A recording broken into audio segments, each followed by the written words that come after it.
Hello Taurus, Sun, Moon, Rising, and Venus signs. Kamusta kayo? Sana ba'y nasa mabuti kayong kalagayan? Welcome back po sa Star Tarot. Kung bago kayo rito, welcome din kayo. Thank you sa inyong support. I truly appreciate it. God bless you all, Taurus. So, tignan natin. Bumagsak na silang lahat. We have King of Cups. Ayan. So, maybe ang iba sa inyo rito, you know, is dealing with Cancer, Scorpio, Pisces. Maaaring you are seeking for advice. You are seeking for someone who can listen to you, no? Yung mga concerns niyo sa buhay. Alam niyo, yung parang gusto niyo lang siguro ngayon makahanap ng taong makikinig sa'yo. Not necessarily na magbibigay sa inyo ng advice or hihingian ninyo ng advice. But just someone, no? Someone na makikinig lang sa'yo. No need to say anything. Yung someone lang that can listen to you. Maring yun ang gusto ninyo sa ngayon. We have Queen of Swords. Ayan. So, maybe ang iba sa inyo dito, Taurus, is nagmumuni-munit, nag-iisip. No? Na bakit, parang nag-re-evaluate siguro kayo. Yan na napipick up ko. Na nagre-re-evaluate kayo ng inyong buhay sa ngayon. Mga nangyayari sa buhay ninyo sa ngayon. And maybe you are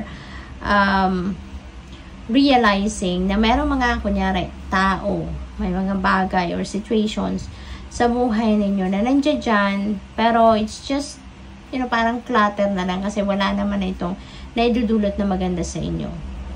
Siguro, mas nai-stress pa kayo sa mga bagay na yon or sa tao na yon or nabuburyo na kayo sa kanila, yung gano'n. So, maybe, you are thinking who they are, what they are, no? At maaaring pinagpaplanuhan ninyo, alisin na ito sa buhay ninyo, no?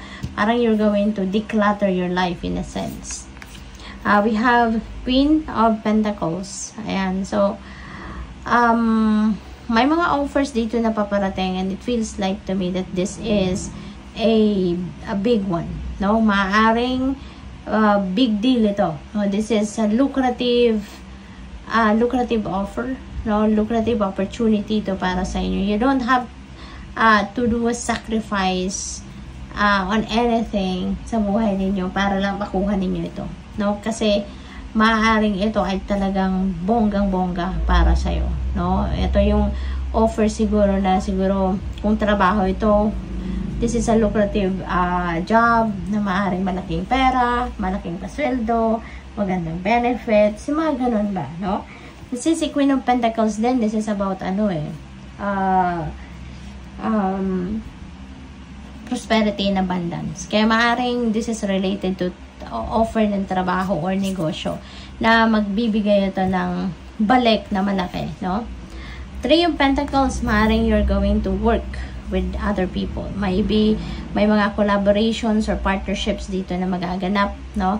At may teamwork na magaganap rito. So, maybe, sosyo ito kung negosyo or baka may collaboration kayo sa isang bonggang project, maaaring ganon. We have Justice. Kung anong para sa'yo, yun ang makukuha ninyo, no? So, you deserve financial success. You deserve this kind of job. You deserve this kind of financial status. Yun ang makukuha ninyo. Kung ano undeserved ninyo, Taurus, the divine universe is going to align you to something na yun ang para sa'yo, kaya yun ang ibibigay sa'yo. Okay? We have Five of Wands. Ayan. So, siguro meron ditong mga diskusyon, hindi pagkakaintindihan with another person or a group of people. Siguro meron ditong mga competition, maaring ganon, rivalry, maaring sa trabaho ito, no? We have Page of Wands. Ayan, so, dead maka dito. Parang magiging dead maka dito, Taurus, no? Kasi, sa ganda ng offer na to, ng balitang ito na paparating sa inyo, talagang siguro, mas uunahin mo to. Kasi this could be related to pagkakaperahan. This could be related to opportunities, no, for money na maghahatid sa inyo ng bonggang-bonggang prosperity and abundance, diba? So, mas ito yung uunahin ninyo, no? So, good luck sa iyo. We have Patient Witch. Ayan, kailangan ninyo din paminsan na magpahinga. Kailangan ninyo na mag-step back, no? siguro before you start this collaboration or before you grab this opportunity, maring eto muna, mag-chill muna ako, magpapahinga muna ako, maghahanda muna ako ng katawan ko, ng isip ko, ng emosyon ko, para sa pagpasok ko sa partnership na to, sa project na to, sa trabahong ito, handa ako at focused ako. Malinis yung energy field ko, no? At handa ako sa trabahong gagawin, no? Maaring ganun ang ganap.